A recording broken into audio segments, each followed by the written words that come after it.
Hello there. Andrew Gade, changing these conversations, making changes, looking forward to making changes, hopefully making changes. Speaking of changes, right? Weren't we supposed to see some change? I think last week we went and what were we doing last? Oh, that's right, we were voting. Yeah, and supposedly by voting we're gonna make change. Yeah. Well, it looked like all the voting and all the hoopla led to a lot of non-change, a lack of change. Yeah. And I guess we had a red wave coming, and we're not talking about the currents in the ocean here. No, it was supposedly the Republicans were going to come in, swoop in, and take over, win all these seats. Didn't happen. Yeah. Um, and I think as of like even today, we still haven't determined the control of the Senate yet. So they're still counting votes.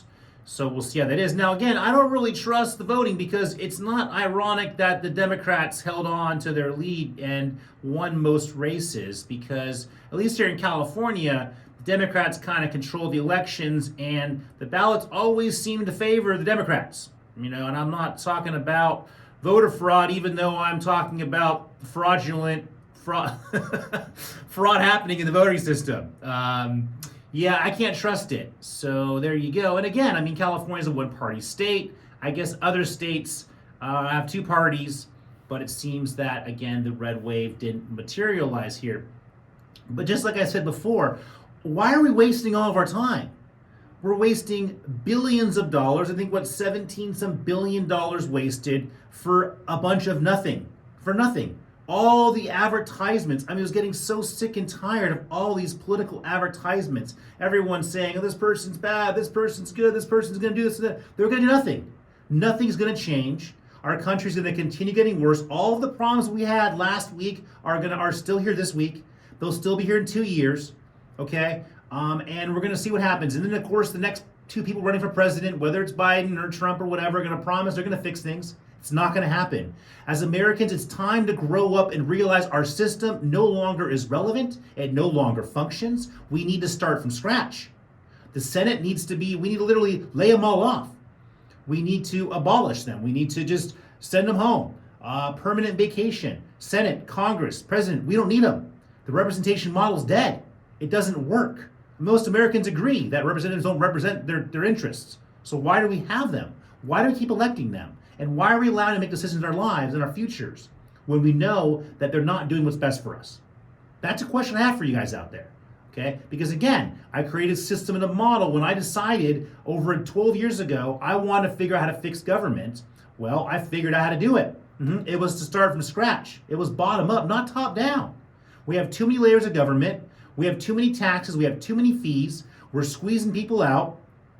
And it's time for real change. And that's not going to come from voting. Voting's a trick. It's to make us think that we actually have a say. We don't have a say. It's like, oh, well, everyone's going out there and, democracy. That's all about democracy, having a chance, the right to vote. Well, yeah, a right to vote is great and all, as long as what you're voting for actually is potentially going to change something. So, anyways, that's kind of a little bit of what I have to say about that because, again, I've been saying this. That's why I didn't vote for many years. I didn't vote. I voted when I turned 18, and then I saw one judge came in and like tossed out something I voted for, some proposition. So I was like, well, why? What's my vote count if one judge is going to step in and take away the votes from 60% of people? So I said I don't trust it. And then I didn't vote again until, let's say, I decided to run for mayor of San Diego. And that was about 12 years ago. And of course, I had to stay and continue voting, even though I don't trust it and don't really like it.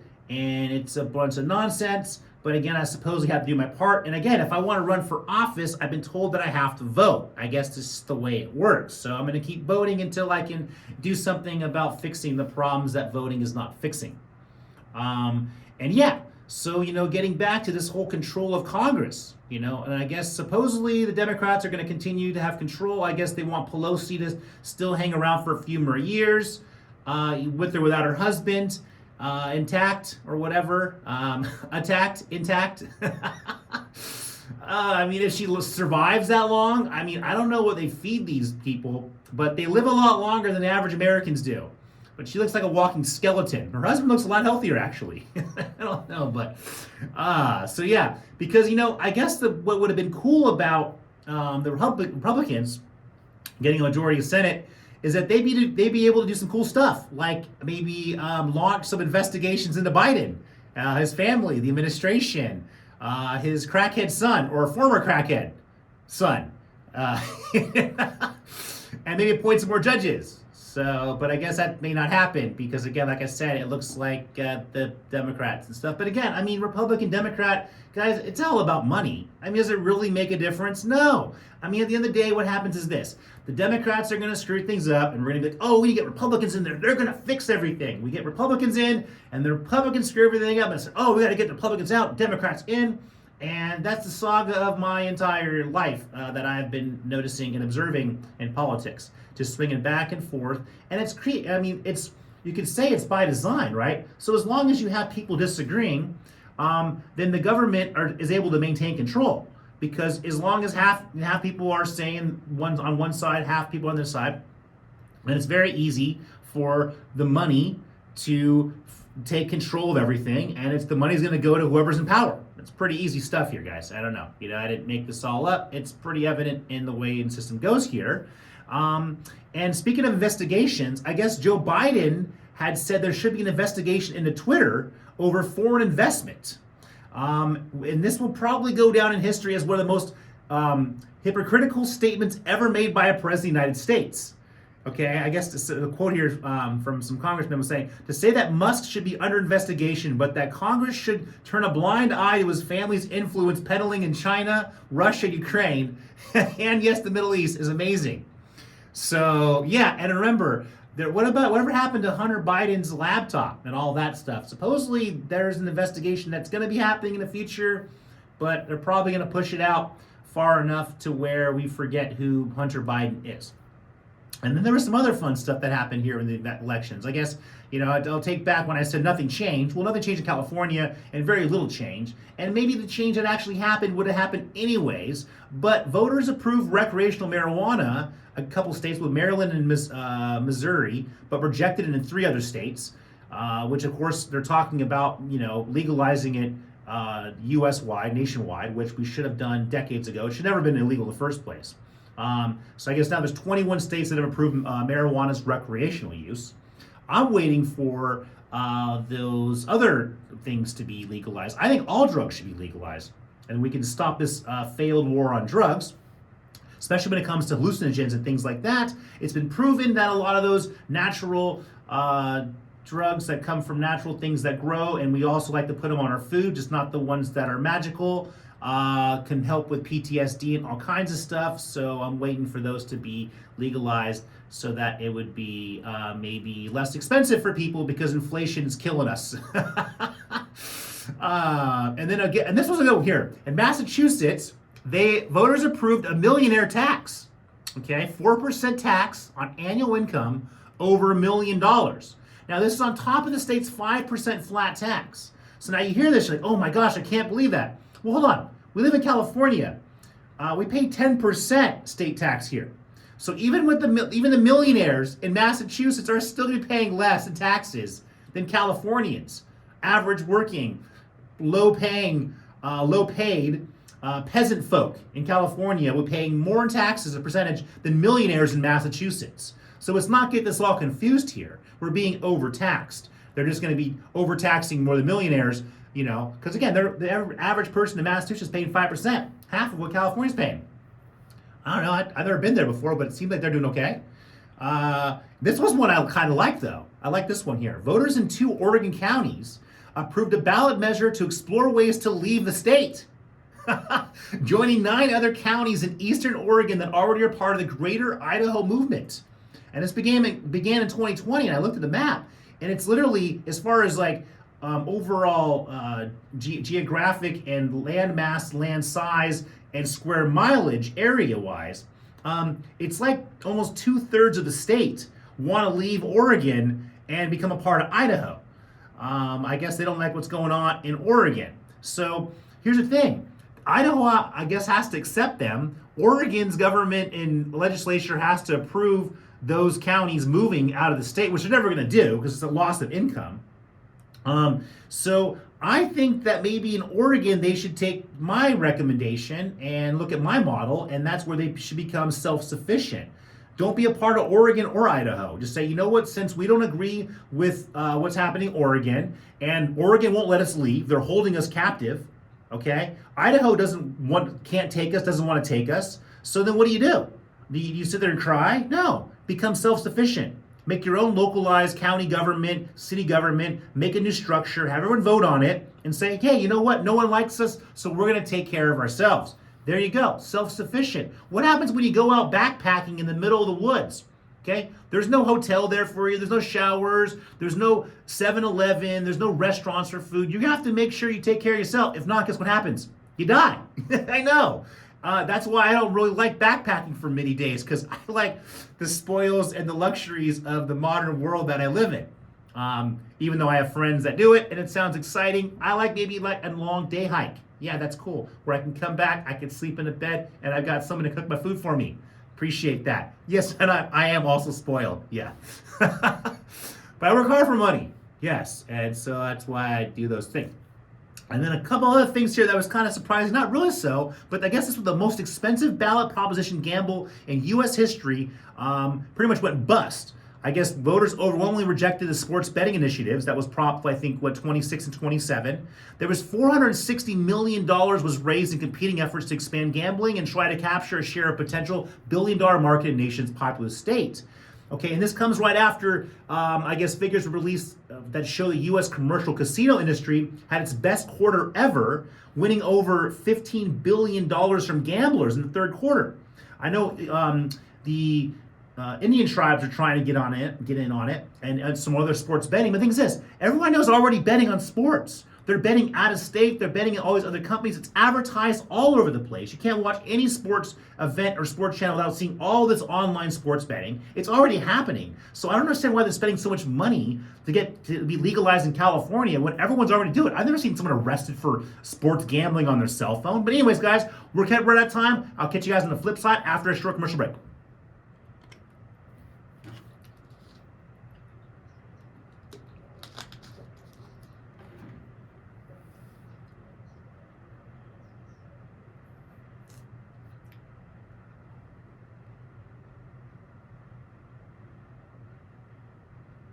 Let's do it.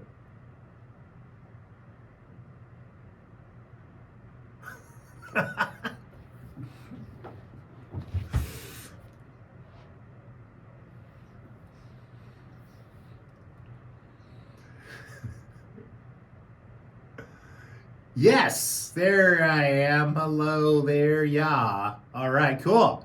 Got music today, so I know what I'm kind of doing. I know. Last week was a learning experience, as life is a learning experience, right? Yeah. But getting a little closer to home here. Getting back on the subject today of no change, or lack thereof. But, also here in good old San Diego, we gave Democrats control of all 9 seats on the San Diego City Council. Now, this is not a surprise. We already had 8 Democrats. And yep, exactly. I know all the Republicans are crying out there. I mean, not that this wasn't totally predictable. There was no Republican running that had a chance of winning a seat anyway. So, I mean, anyone, even a kindergartner would have been able to predict this one. And of course, our last remaining Republican is turned out. So Republican Party in San Diego is pretty much done. Now, here's the thing about Republicans, Democrats, and City Council. San Diego is nonpartisan when it comes to its local elections. So we shouldn't even be stating that, the people running, and if it was running for City Council, for mayor, for any public office in San Diego, it should not be mentioned what their party affiliation is. This is something I brought up when I was running for mayor, something I brought up when I was running for City Council. And the problem is that now you're turning local elections into partisan politics. Okay, that's an issue. Instead of actually looking at the candidates, looking into them, looking at their ideas, and actually being able to vote for a human being, not for some quote unquote party they're associated with.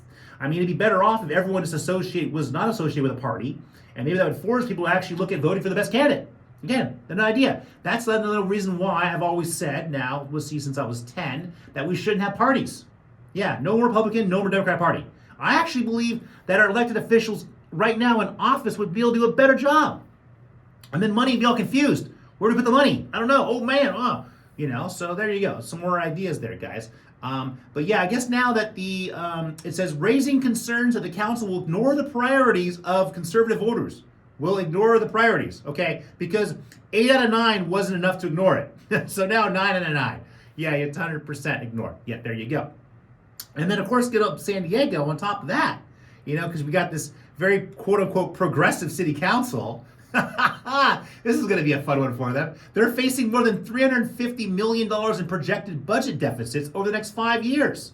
Yeah, as the federal pandemic aid runs out, pensions costs rise, and the city catches up on millions of skipped contributions to its reserves.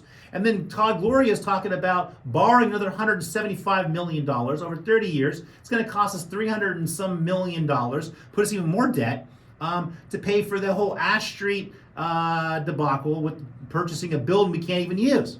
So yeah, and that was his way of being able to cover all the corrupt individuals that broke the law, including himself, arguably.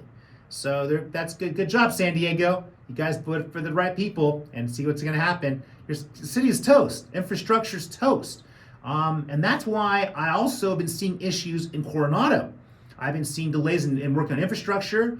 I'm seeing some problems, and mostly the problems I'm seeing are on the ferry side of the island. And this is very ironic, because if you know who takes care of the ferry side, it's the Port Authority. Who takes care of the ocean side? Well, it's the city of Coronado and the Dell. And the majority, the rest of the city, pretty much the rest of the city, is taken care of by the city of Coronado. And if you look at the grass, the upkeep, and all that, Coronado is one of the best and most maintained, well-maintained cities in San Diego, arguably in California. But if you look at the ferry side, you'll notice that things aren't looking so sharp and so crisp and so cleaned up. So that's a good reason for me to bring up cutting us off from the Port Authority and keeping that money. More importantly, I want to cut us off the county. We need more local control. Why are we giving away 87% of our property taxes to a county that's wasting them all on worthless, homeless propositions, ideas, human and health services that are doing nothing to address the issues going on with hardworking, honest San Diegans? Okay, there you go. Some more ideas for the future here. And this one I thought was kind of funny. A deceased candidate was leading the race for Chula Vista city attorney. But I guess the advantage significantly narrowed. So I don't know if this person won or not, but I guess it was Silva died after a lengthy battle with cancer, but his name remained on the ballot due to election codes. So it sounds like those election codes should be updated. And since a dead person was leading race. Yeah, so, and then how well informed are voters when they're voting for a dead person? So sounds like maybe they're just voting for a Republican or Democrat. Again, I don't know. And here in San Diego, actually today, as of Monday, today is Monday, November 14th. Yeah, I know, right? This year's disappearing on us. But nearly 48,000 University of California academic workers are on strike in a labor action that could shut down some classes and lab work just weeks before final exams. Now, I know someone close that works for the UC as a professor, and she's on strike. But she said that she's going to still teach her classes tomorrow because of midterms, because she doesn't want to have all of her students waste their time studying and preparing for a midterm to just not be able to take the test. So showing that at the end of the day, while the university system does not showing appreciation for these teachers and lecturers and academics by paying them a living wage, a lot of these people, the majority of them, actually do care a lot about the students that they're teaching. And that says a lot, even when they're not getting paid for it. Because most people wouldn't show up to work if they're not getting paid for it, or being underpaid, or being underappreciated. So I appreciate that the teachers and lecturers out there and our academics are working hard to try to hopefully not indoctrinate all these kids. And actually, this is supposedly it's going to be the nation's largest strike of academic workers. And they're part of the UAW, United Auto Workers. And then but teachers, they're not building cars. I thought that's kind of weird. But anyways, I guess today it started at 8 a.m. at all UC's 10 campuses. So we'll be reading all about that in the news. But yeah, UAW, why is that the union? And see, I mean, again, I have an idea and a concept for having one union represent every single working person. So, I mean, if teachers are under the United UAW, United Auto Workers, then why don't we have just one union that represents every single worker, and that way all workers from every single industry could work together as one, and if we all went on strike, then everything would shut down, and then we really have some good power there. Another idea, just throwing it out there, guys. We talked a lot about, I'm gonna jump around here, I'm gonna jump over to Europe a little bit here, but still staying in the United States. But there's the issue with Europe and natural gas, and the United States wants to sell a bunch of it. Well, of course, there's Sempra, and the San Diego, their subsidy of the San Diego-based energy giant. SDG&E is a subsidy of Sempra Energy, but Sempra, of course, is one of the largest, energy companies in the world. They're building a port, an LNG terminal in the Gulf of Texas that can ship LNG, liquid natural gas, to markets around the world. I guess they also recently finished up a facility here in Louisiana, Gulf Coast, in August 2020, and they're also building an export component of an already existing LNG terminal near Ensenada, Mexico. And their idea is to sell, of course, our natural gas to other countries. And it's also probably why the United States was behind blowing up the Nord Stream pipeline, because they don't want them buying natural gas from from Russia. We would rather sell them our more expensive liquid natural gas, LNG. And of course, we may never find out exactly what happened there. And then, of course, in the past, we've also talked about, you can't probably miss this, but good old cryptocurrencies. Remember that was the biggest thing here? Everyone's investing in cryptocurrencies, everyone's going to get rich and all this stuff.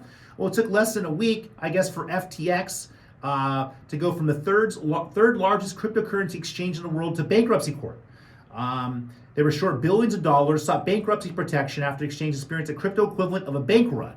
So, cryptos are collapsing. A lot of people involved in it, and companies involved in it. I guess there's investigations into it. At the end of the day, when the company disappears, what good's investigation going to do? Again, you have to know that at the end of the day, any investment's going to be risky. And what's to say that our stock market in the future is also not going to potentially have a run on it and experience what's happening with cryptocurrencies? It could very well happen. And again, that's an issue, and it's a risk that's here. Now, I hope that our listeners or friends or family are not driving any 2005 to 2010 model year Dodge Magnum wagons, Dodge Challengers, and Charger muscle cars, and Chrysler 300 sedans. Because the U.S. government is warning owners, there's almost 276,000 of these vehicles, to stop driving them after the airbags apparently have exploded in three more vehicles, killing the drivers. So this has happened in probably now a dozen plus vehicles, and people dying from this. So the U.S. government's warning you to stop driving these cars. So what are you going to do? I mean, are they going to provide you with a new car, a rental car? So you're just going to have to start walking?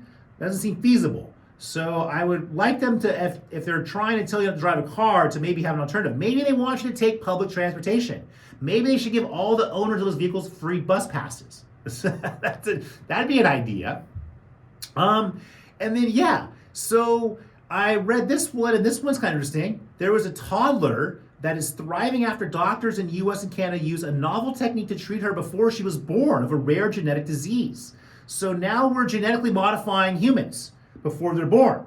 Okay, so that's coming to reality here. That's good old sci-fi stuff here coming to reality. And then also on the sci-fi side, Amazon has developed a robot capable of identifying and handling individual items.